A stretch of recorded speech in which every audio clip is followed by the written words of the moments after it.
Hi guys, this is your boy, the coolest kid in Africa, and I am glad that you are tuning in. It's been an amazing journey. This is our fourth episode. Wow, it's something special, man. I am blessed with what's happening here, the people that I'm bringing on the show, the view, the comments that are coming in from people. It has been just phenomenal, and I'm so grateful for that. And yeah, man, most importantly, I like to thank our audience, man, being able to subscribe, being able to follow up and comment, give us suggestions who should we bring, because we are growing. We can see that we are growing. The numbers, we can see that they are growing, and we are pretty much pleased with that. So I'm trying to make it pretty much comfortable for our guests as well to bring the truth. We just want to know about them as well. Just want to know about their dimension, what is the future as well for them, and how can we help educate people as well. So that is the main reason for our platform, Utando Lwebola. You can also follow us on our social media platforms and so forth. And please follow our guests as well so that you can catch up with them and just know what's happening, because trust me, the future that I'm bringing on these studios is just simply amazing. And talking about the future, I have someone that I'm very much close with. The first time I met this guy, it was at the games, and he was so kind, very, very good. He's one of the talented players that's going to be the best in the world. Not only in the world as well, also in Africa. And currently, on the development side, he's doing pretty much well as well. And talking about the person, I'm talking about Duane Bennett. How are you, my brother? I'm good, and you. I You're just good, want ne? to say it's an honor to be here. Yeah. I'm privileged to be here. So I just Yeah. want to thank you for the opportunity once again. Yeah, I know. It's a pleasure, man. It's a pleasure. And how are you feeling, man? How are you feeling? It's the new year. How are you feeling, man? Yeah, no, new year.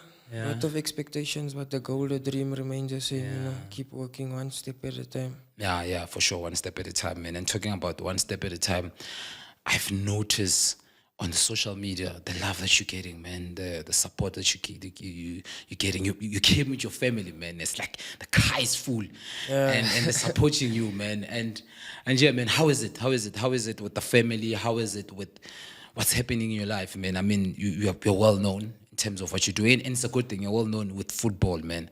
And how is it with you? How is it in terms of the football? To be honest with the family, I mean, I'll forever be grateful for that because not a lot of footballers have had support. When it comes to supporters and fans outside, I feel like I'm not playing for myself, but I'm playing for everyone else. So that is, before I step on the field, that's something you tell yourself, play to inspire. So that is just a plus, addition. What I do that makes me want to do more and better. Not only for myself, but for the young people out there, There's times where you just walk in maybe in the mall or you go into the shop and then someone's asking for a picture. You as a footballer, you don't expect that, man. So it's just a little things that allow me to remain humble and grateful for the talent, because I know at times us as footballers, we think God has really gifted us with the ability to play the game, For sure. Sometimes we think it's vice versa, So I'm just humble and grateful to have the talent. For sure, man. And you're a humble person, man. I see how people react to you. I see how people, even the soccer players, man, when I ask them about you, because the reason why I also had to bring you in the studio, man, it's how humble you are. And like I said, when I firstly met you, it was just an incredible experience to have with you. We had a conversation speaking about how you need to improve, and you were so open, even the criticism that I was giving it to you, so that you can level up yourself, man. And talking about playing also not only for yourself and the family, but the community. Let's talk about the community where you come from, and where did this love of football start from? In the local community I come from, Recha Park, I was born there. I think I moved out when I was around about 7. I moved to Boksburg South, but the love for the game started in Recha Park, in the local community where, you'd play football until 5 o'clock, when the street lights come on and your mother is fighting with you, you must wash, so I guess that's where the love of the game started developing. My dad was also a footballer. Oh, okay. But because of certain situations, circumstances didn't make it big. So I guess I got it from him. But the love of football started in the street, the touch of the ball, the enjoyment it brings, excitement. As a kid, you want to wake up and play football. And at that time, you wouldn't think you're going to make it a profession. But my surroundings, obviously, the local community is not ideal for a footballer growing up, because there's a lot of influences out there, Yeah, for sure. you know, in terms of gangsterism, drugs, and whatnot. So I am grateful that I made it out of a community, but I know there's still people in that community that do a lot for the community, towards the community. And, you know, when they look at the colored community, they just think, okay, bad, because that's the way colored people is labeled. But if you go in that community, if you like go deep into the community, like in every kasi, there's always talent. You know, it's just what we do with the talent and the choices we make as youth that make the difference. So it wasn't easy leaving home, especially, you know, friends, family, you leaving there. And you have to go chase your dreams somewhere else. It's not easy. And I learned that from a young age. You know, the sacrifices you're going to have to make for the long-term goal, you know. So, yeah, the love of the game started in the community. Friends, family, you know, just playing around. And I never knew I'd be sitting here today at that age. You know, you're just a boy enjoying football. And here you are. Football has provided so much for you already. Made you meet people you never thought you'd meet, go places you never thought you'd go to, you know. So that's why I'll forever be grateful for that, you know. And talking about going places, now I'm sure you've joined you actually joined one of the best teams in the country, Kaizer Chiefs. Now we just taking step by step. Now you moved out at this society, talking about the influence that's happening in the Kasi, where you come from, and seeing a lot of these bad things. Then now you moved to the biggest team in the country, the development, and so forth. How was that move for you?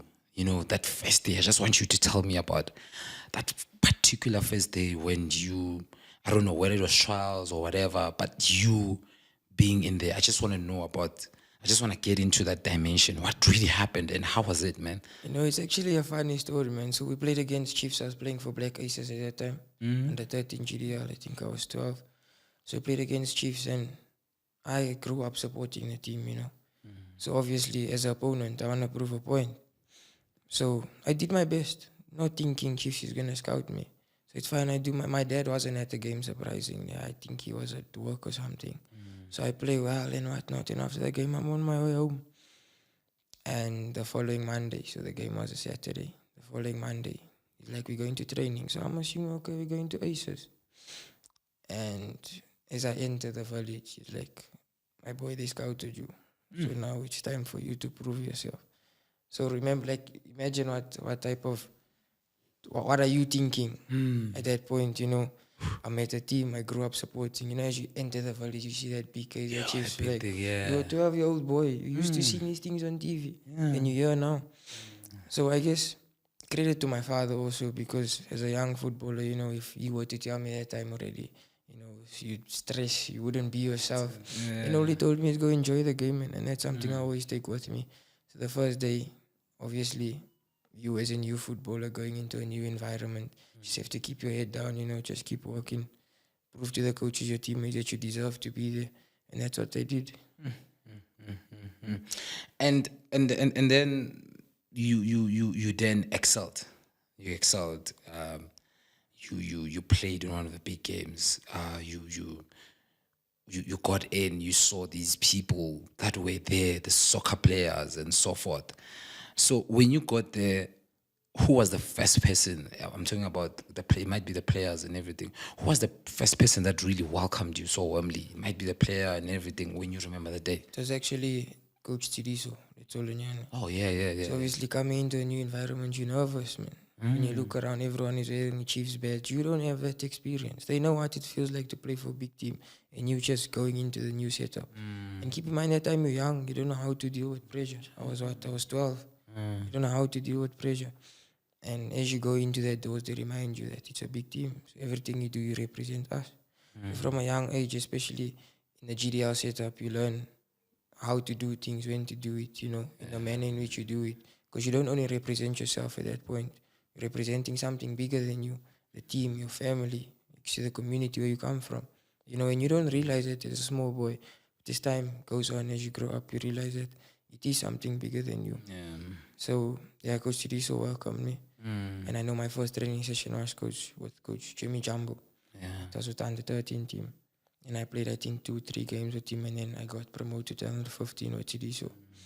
So from there, it was just up. How is the environment at Kaizer Chiefs when you look at not only the players but the structure, the everything, you going out, meeting the fans, how is the structure there in terms of the development? Just in your own honest, how is the structure? In my personal opinion, I feel like Kaizer Chiefs is the best development in South Africa, if not in Africa, because they do not only develop footballers but young men as well. You know, they prepare you for the world outside in terms of discipline. Every footballer, you need discipline, and they teach you discipline. They teach you how to handle yourself on and off the field. They teach you because the brand is big, man. So you know, as a footballer, when I enter these gates, I'm representing the team. And in terms of coaching stuff, top style of play, top. I feel like, you know, coming from Aces, your academy where you're playing for results. When you come to academy like Chiefs, they teach you how to play football. You know, at Aces, I was used to kicking forward. I'm a centre back. It's my mandatory job. Kick the ball forward, let's step. And at Chiefs, you learn how to adapt, build up from the back. You know, movement. The number 10 has to dissect you as a right back, where you go, when you go. You know, so the technical and tactical aspect of the game, you learn it at such an academy structure, and it becomes easier as you grow because you grow within the structure, you know. For sure, for sure. What has been the biggest challenge for you that when you look at it in terms of this football thing, what has been like the biggest challenge for you, and you've witnessed it, and you were like, oh, yeah, but I managed to come out of this. But what has been that biggest challenge? To be honest, I always preach, not I wouldn't put it in public, but you know, to my younger brother, to my family, mentality is everything, right, man. If you're not mentally stable, you're gonna go through a rough patch, especially in football. You know, you leave home. In my case, I left home. Oh yeah. I came this side. I know no one. You feel alone. Oh yeah. You have to balance football. You have to balance education. Oh yeah. So mentally, and your lifestyle. and as my well. lifestyle. So mentally, if you're not ready in terms of, you know, football, you can have a bad training session, criticism, Oh yeah. a bad game, criticism. You have to wake up the next day at school. You don't feel mentally you're not okay because you realize you're there for football. And that I think that was the most challenging part, how to handle the pressure and deal with it and understand myself, not only as a footballer, but as a person, you know, how to deal with things, when to deal with it. You know, that's why I say mentality is everything, because if you're not mentally stable or mentally prepared, you know, you can be physically prepared, it's fine. You have the calories, you be physically prepared, you can play 90 minutes. But if you don't have that mental aspect, you know, things are getting hard, you keep working. It's easy to give up. It's very easy. Oh, very easy. There's lots of times where, you know, I'm away from home, I'm at the village. You just lay in bed and you think, what am I doing here? Why am I here? You know, and it always goes back to home, your family. So if it weren't for them, I think I would have given up a long time, because it's not easy. It's really not. And every footballer will tell you that. Waking up every morning to try and do your best, you know, when you give your best and you see no results, mentally it's not easy to go again. Yeah, I gave my best yesterday. I got nothing from it. So I have to go again. I have to try harder, you know. And obviously you as a footballer, you feel, okay, maybe in terms of selection wise, you deserve to be there. And you're not. What are you going to do? You can't sulk. You have to go and work harder. So that's why I say mentality is everything as a footballer. So if you can get that aspect right, you know, the talent is there. But mentality. It is very important. You're a very positive guy, dog. I look at, like I said, I look at how you engage with other players, because there are certain players, like when you see them, they are so isolated with their own reasons, and you are this person that just get along with everyone. I see even after the matches, I'll look at you saluting the players and so forth. How do you deal with negative energy? Like, it might be the comments, it might be the injuries, it might be, especially when you play, like you said, when you're playing for a big brand like Kaizer Chiefs, you guys, let's say you lost, the negative energy is there, and you might have been the reason. I remember we watched one of the GDL games. You missed the penalty, and to me, I was like, okay. And even overall during the game, because the previous game I saw how good you were, and then that game I was not really impressed, and that's when I went to you, we spoke, told you what to do. So how do you deal with that negative energy? There's positive criticism. I look for the positivity, the negativity. So if you were to tell me, listen, you should have overlapped in this situation, or you should have stayed back in that situation, or you should have moved more towards your center back, or you should have looked for the diagonal switch. I look for the positive criticism, which can help me grow as a player, as an individual. We learn every day. We're there to learn, we're there to grow. So I just personally, I try and take out the positive criticism and block out the negativity. Because at the end of the day, if you're going to take that negativity, maybe you played on a Saturday, you had a horrible game, you take that negativity into Monday's training session, your next weekend's game is still going to be the same. Might even be worse. So ask for advice, especially from older people. You playing the game, you don't see what people outside see. So that's why I say take the positive criticism, and take it as a man. And if you cost the team, take accountability. So it was me. I'm wrong. I apologize. And go work on it. Go work on it. Because most people, most footballers, especially if you play for such a team, you tend to shove the blame. You don't want the blame. So take it on your chin and move on. Because if you don't move on from it, then again the mental state comes in. I remember I played against Islands Park. So I came on as a substitution. It was a sub, maybe 80th minute. Our team is 1-0 up. And they brought in a cross. So simple team like my body was off. I was facing my goalkeeper instead of being open. So they brought in a cross and I controlled the ball. And it landed on the striker's foot. And he scored, and I just came in on as a sub. And he scored from it, and it's 1-1. That time you're playing for Chiefs. Supporters is hammering you. The coach is not happy, your teammates is not happy. They're not. But you have to take it. And I remember the next week, I started on the bench again, because obviously you mentally, you need to recover. You need to recover. And I think 2 weeks, 3 weeks after that incident, the same ball came. And I dealt with it way better. I let the ball go past. So that's when you see how you grow and you develop, not only as a footballer, but an individual. And things like missing penalties happen, But it's how you bounce back from that. And after that penalty, every penalty after that I scored. So it's just about, like I said, everything goes back to mentality. You're not going to be a coward and say, no, I'm not stepping up to take the next one. You have to step up and take it.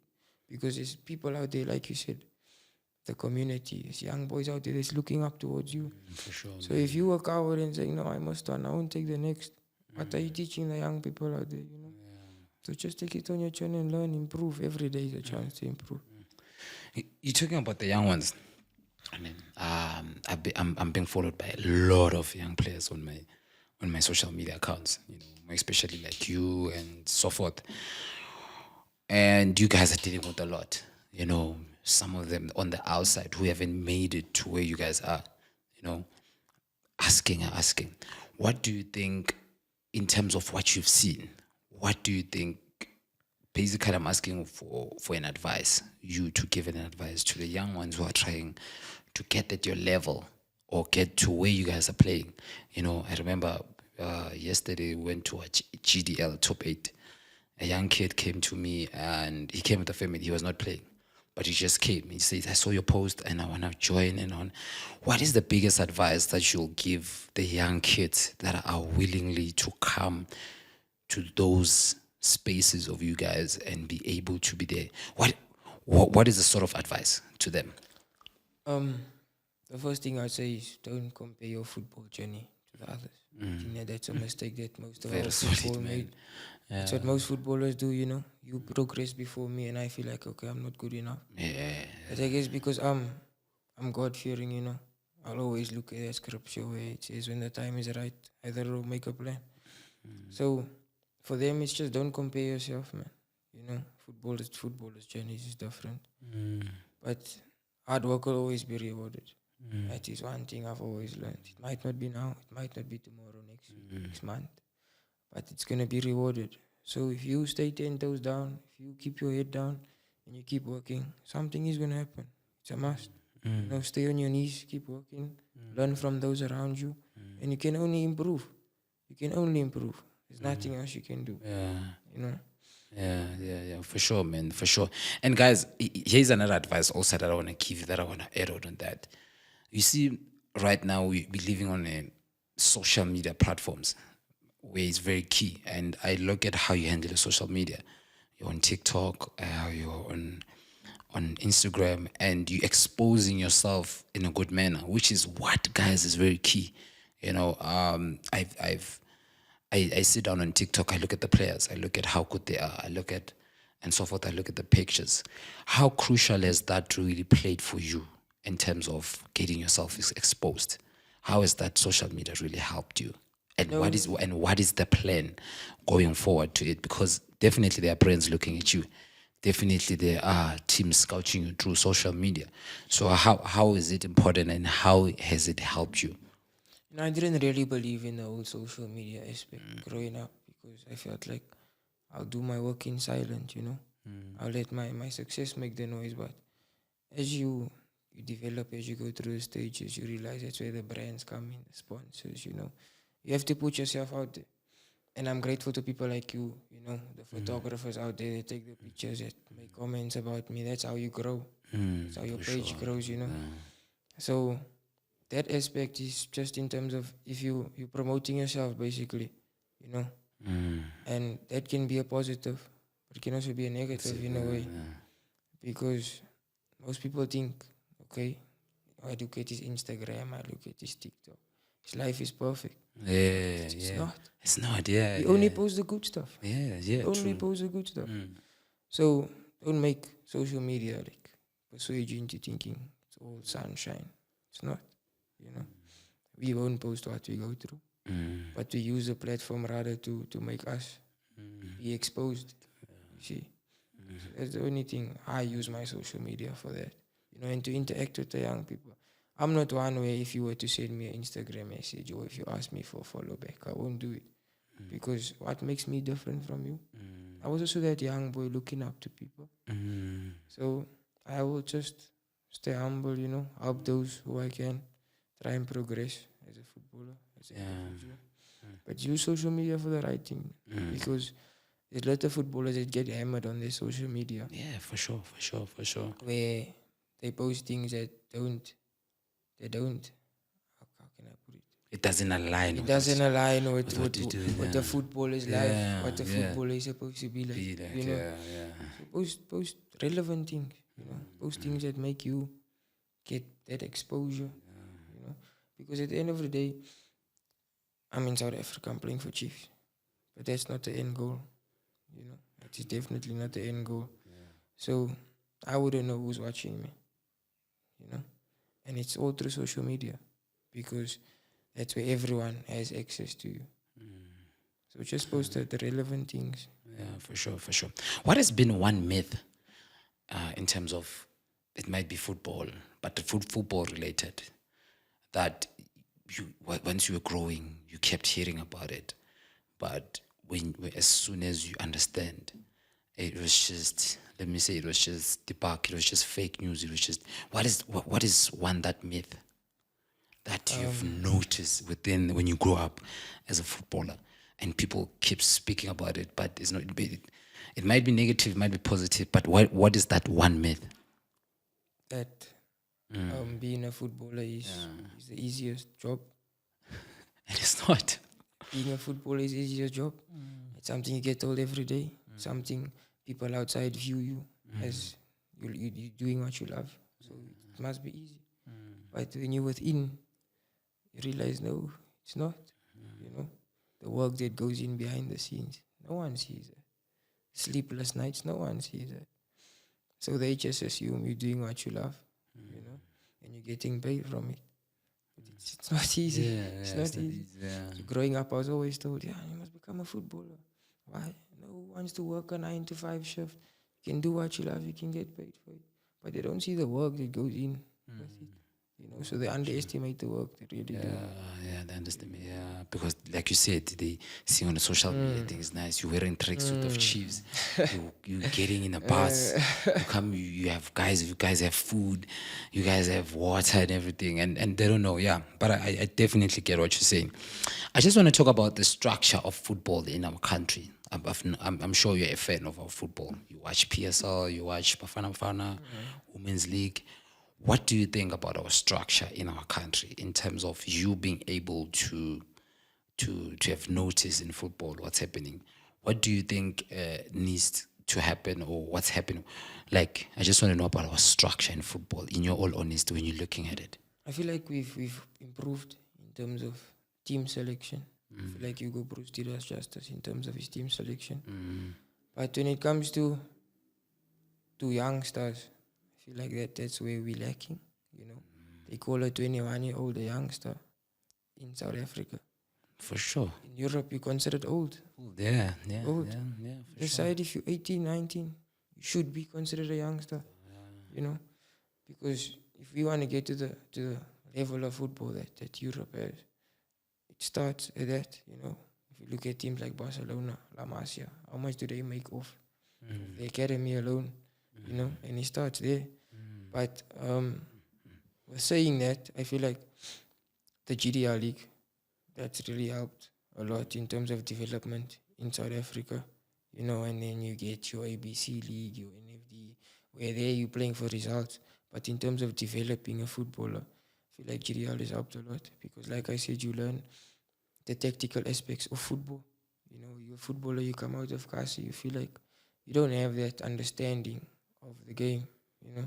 And when you go into a development structure, it makes it easier because now you know what is your role as a right back, what is your role as a centre back, what is expected from you, what is required, what are you lacking, you know.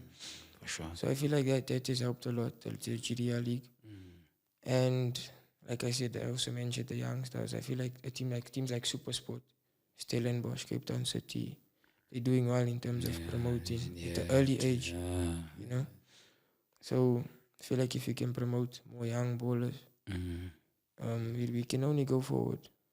I want to ask you this because you mentioned that you're a huge Kaizer Chiefs fan before you become a player, and you are human. You can see you love the team. It's been almost, we're about to reach 10 years. Unfortunately, about to reach 10 years without having any trophy at the team. We've seen youngsters getting promoted and to the first team, a couple of them from MDC and so forth. And that, with me, I'm very happy that seeing youngsters getting promoted. But let's talk about the issue of the standard of Kaizer Chiefs, you know, and them not winning trophies, them getting this criticism. So for you as a player, how do you feel about that? And how do you feel for the club? You know, you're part of the club, you're part of the institution. So if the first team loses, it's not only the first team that's losing, all of us lose. Because they look at you, you're wearing a Chiefs tracksuit. They won't say no. Yusuf Marat lost. They'll say you lost. You're part of Chiefs. Remember we played the derby, we didn't play so well, and the next day, the Monday, we had to go to school. So obviously as I stay at the village, we travel with the transport. So it's a labeled Kumbi, you know, it's a labeled Quantum, Kaizer Chiefs badge. And the fans was mad. They were shouting, they were screaming. You know, and you feel like as an individual, I didn't participate in that game, but it's because you're part of such a big institution. You know, you can't just walk anywhere. You can't because of the badge you wear. Like I said, the badge is massive. So there is pressure, especially the expectations of the fans, of the management in terms of getting results. But I feel like if we were to have a more healthier competition within the first team setup, this is my personal opinion. I feel like others would have different opinions. But I know already Yusuf Mart is in the team. I know already Dupree is in the team. I know already players like maybe Given be in the team, you know. So if there's more healthy competition, it would push you as a footballer to your limits, you know. So you won't only do better for you, but for the team as well. And that's where the results come in. Because I know how we did it at the development when we won our top 8, or I don't know, it's top 8 to GDL Cup last year. Yeah, last year. Yeah. The competition was insane. We had 2 players in every position. Every day you go to training, you want to prove the coach that you deserve to be in a starting lineup. You know? So that's how you grow as a player. That's how you get the result. Because you have competition. You know, the players on the bench want to play. If you're sitting on the bench next week, you want to participate. You know? So I feel like if the competition is healthy, we should grow as a team. You know? Sure, yeah. And the results will start coming. For sure, man. And I'm hoping you're gonna come in and help the team, because also talking about the youth development, man, not to be not to be biased and so forth. And you did mention as well, Kaizer Chiefs is one of the biggest in terms of the development. You know, the players that we are seeing, some of them they didn't make it, but being sent to other teams to progress their career and then doing fantastically well. What is your plan?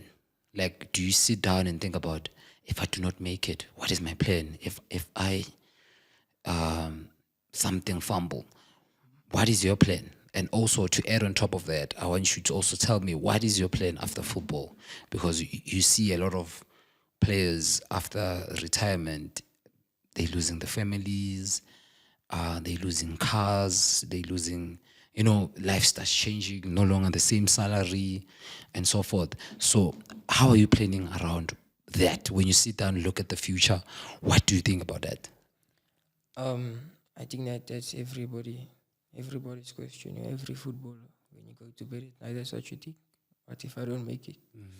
And unfortunately, there will be no evidence that we did our best if we don't make it. You know. So you're gonna, as a footballer, you want to give everything. You don't even think of what if I get injured. You know, and you try and block their thoughts as much as you can. But when you go back after training and you sit and you reflect, you do realize that football is a short career. So it's what you make out of it. But for me personally, I would want to, invest. Once you sign, put some money aside, invest in property. I feel like that's an income that comes in every month.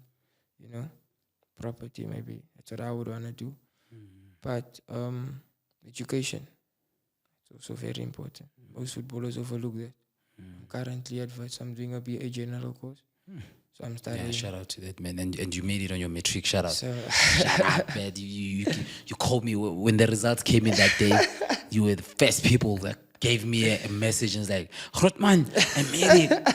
And it made me so happy when I was like, wow, this is so nice. Yeah, because yeah. you know what you go through in matric, it's hard to juggle both football and education. Yeah, for sure, man. Most times I was studying until 2:00 in the morning. I'm writing economics tomorrow. It's a pre-match aside. You're thinking of football, you're thinking of education. So when the marks came out, you're relieved, that you actually passed. But I'm doing political studies, psychology, anthropology. So it's a 3-year degree. Oh, yeah. So I'd get my degree within the 3 years if things go as planned. So that's why I say education part is also important. If let's say I do get a degree, I'd get it when I'm 22, 21. And the ultimate goal is to go overseas.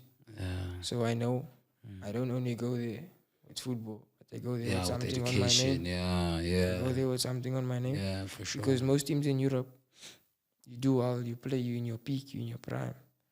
And once things go slightly down, once you get a dip, they release you. Come back to South Africa, and what you're going to have on your name, at least you have a degree behind you. So education part is also important. And what you do with your money when you get it also plays a huge role to make sure your family doesn't suffer. Because I grew up in a society where it's always nice times, And I say nice times in terms of party, common life, footballers, party, you go out. But you're going to have to come to a point where you're going to have to sacrifice it for the success in the long run. Because we only think for now. We don't think for the next 5 years, 10 years. Like something I've learned to do because of my surroundings. See, I see a lot of players. Yeah, I read about a lot of players. I see a lot of players. That way, if you ask someone, yo, how good was Jabo Puli? Tell you, Yeah. it was a player.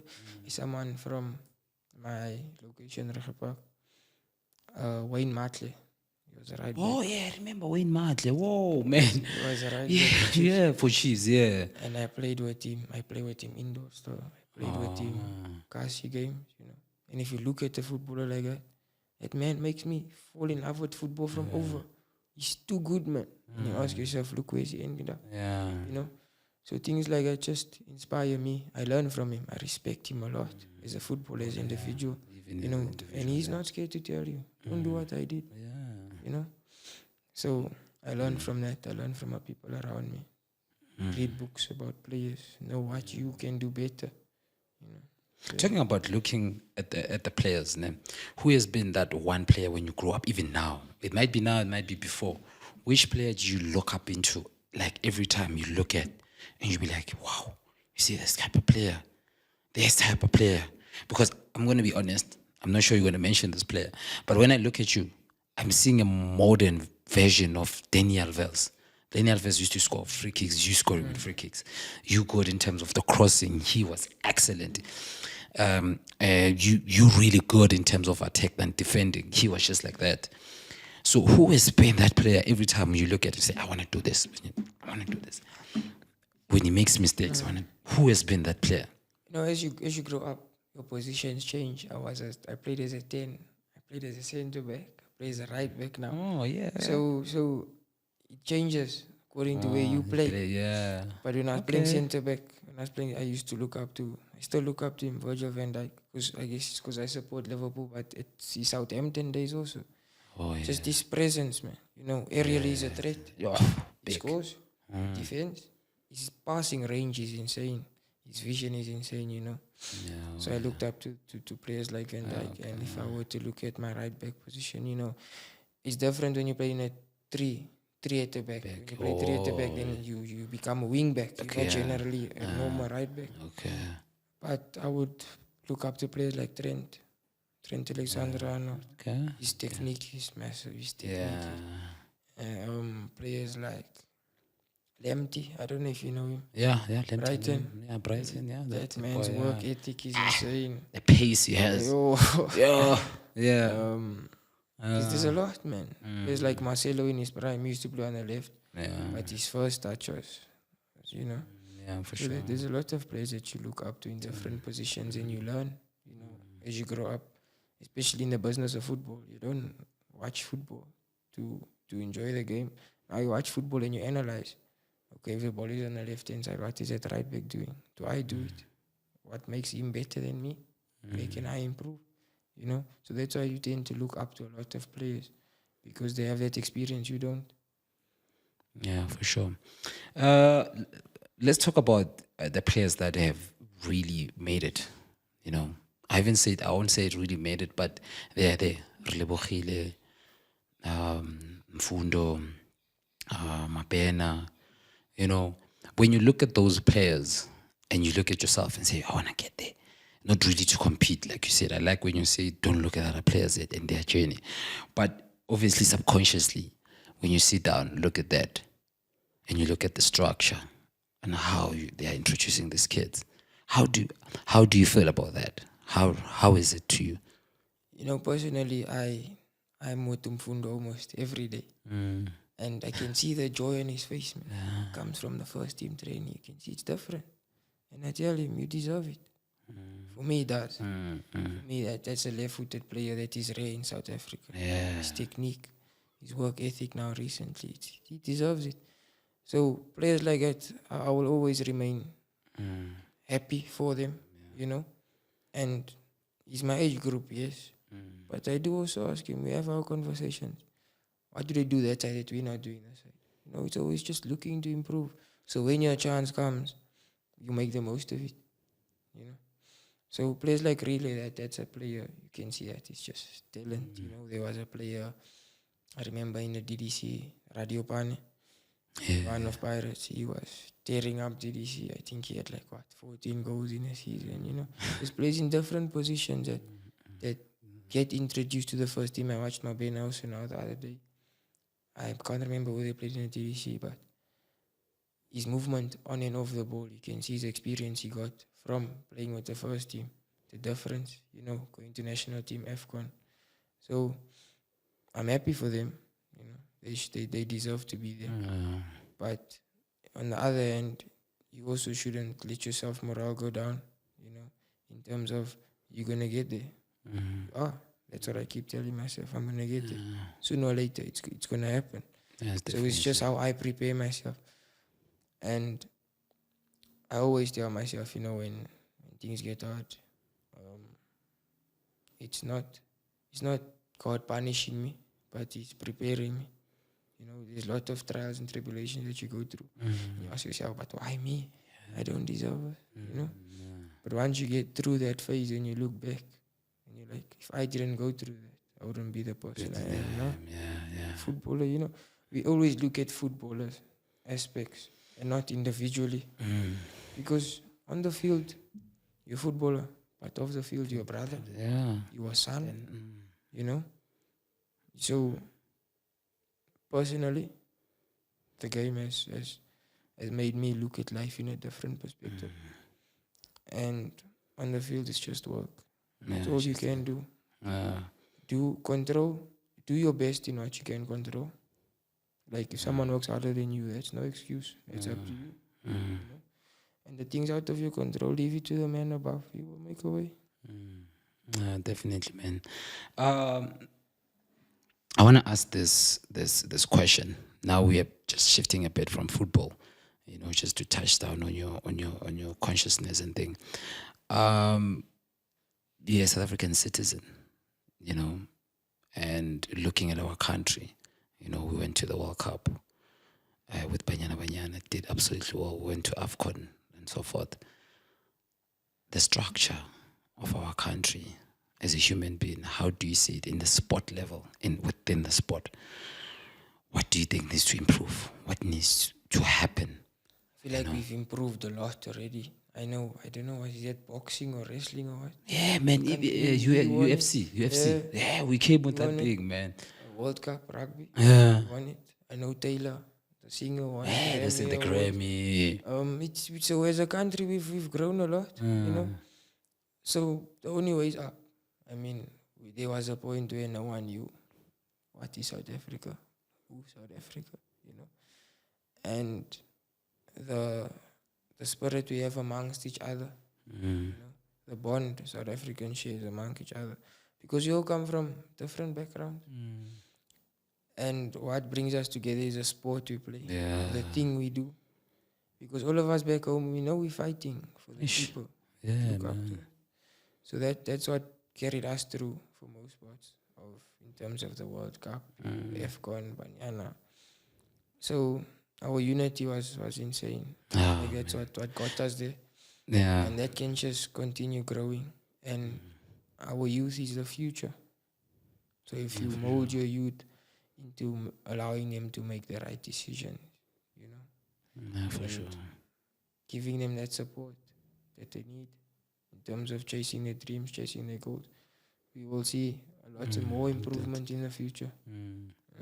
What's one question, if you were this side and your shadow was sitting there, what would you ask yourself? Why didn't I give up? That is the one that you always ask yourself. Why didn't I give up? Like I said before, it's a lot of times where you feel like, no, let me just go to school, let me leave football. But I'm still here. I still wake up every morning. It's a good mindset. I keep going. The people sitting there, they the reason why you go. They the reason why you do what you do. I always say it's the why that matters. Why did you start? If I was playing football for myself, I don't think I would be so successful because I'd be doing it for me. But now I know I'm doing it for something bigger than me. I'm fighting for something bigger than me. That's how I'll go the extra mile. So I'll push harder. That's the question I'd ask myself. Why didn't you give up? Man, I have so many questions in my mind, unfortunately. The time is running out, and I can see you definitely enjoying, man. And you are a very chill person, very humble, and I'm wishing you the best, man. I'm not only in the football wise, man, in terms of you as a human being, man. I like the energy you give me, the respect that you're giving me, the support that you're having with your family, man. I'm very close with your dad. When we're watching, he's even telling me, "Did you go to the games yesterday? I saw you." And I'm like, "Yeah."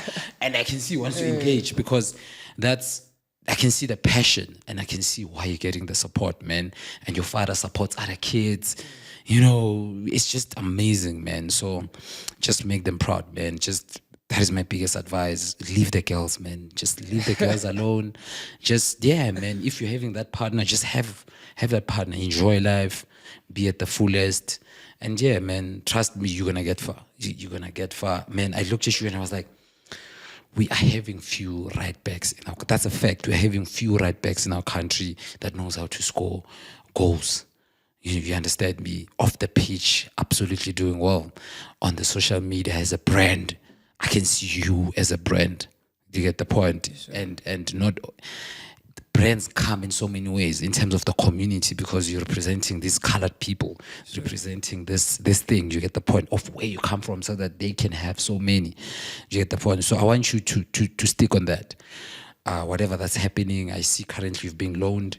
Just go work hard, man. Your time will come. I want to see you playing for Bafana Bafana. I want to see you playing for a PSG probably, or something else, you know, and brag about you and be like, I know that person before he got there.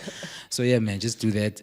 But I just want you to give, I always tell people who are coming here, just to look at the camera and tell the youth what they need to do and what's in your heart. Just inspire. There might be a kid from Rahapak or Cape Town in Kukuletu or Kenya, because we have been watched by a lot of people. What is the advice that you want to give that young kid? You know, one quote I've always told myself is, it takes years to master your craft, so keep dream chasing, you know. Give up on that dream. Might not be today, not next week, not next month, not next year, but keep dream chasing. It will happen. Yeah, it will definitely happen, man. Thanks a lot for coming. All the best. And yeah, man, hopefully I'm going to invite you again when you, like I said, when you're playing Yes, sir. for the big teams. You're going to come with you're going to put these accolades here. You know what? Put your best, best, yeah, you know. And then just ask you, how do you feel about these accolades? And I'm definitely sure you're one of the best players who are coming through. And I'm definitely sure you're gonna make it, man. Thanks a lot for you guys for tuning in. I'm glad and I'm happy. To the young ones as well, he has said it with his own mouth, and I hope you guys have learned a lot, and I hope this will just help others as well to know what's happening behind the scene, to also grow as well, you know, because we want to see people like him growing, want to see more. And I'm hoping we're going to have more guests as well coming in, telling their truth, because this is I'm trying to make this the place of truth for people to express themselves. Like, You it's get the needed point. nowadays. Yeah, you get the point. More especially with the youth, because I'm trying to focus on the youth, focus on women's football, just promote those two, because already there's platforms that are promoting the first teams, Banyana Bayan. So I'm just trying to do that. So I'm hoping you guys are going to come in and join in, because already I have my first big player that I really like, that I'm hoping is going to get there. So yeah, man, shout out. And I'm going to see you next week with another episode. I'm bringing one of the guests. I don't even want to talk about it. What you need to do is subscribe there, and you're going to have fun. Thanks a lot, man. Thanks, man.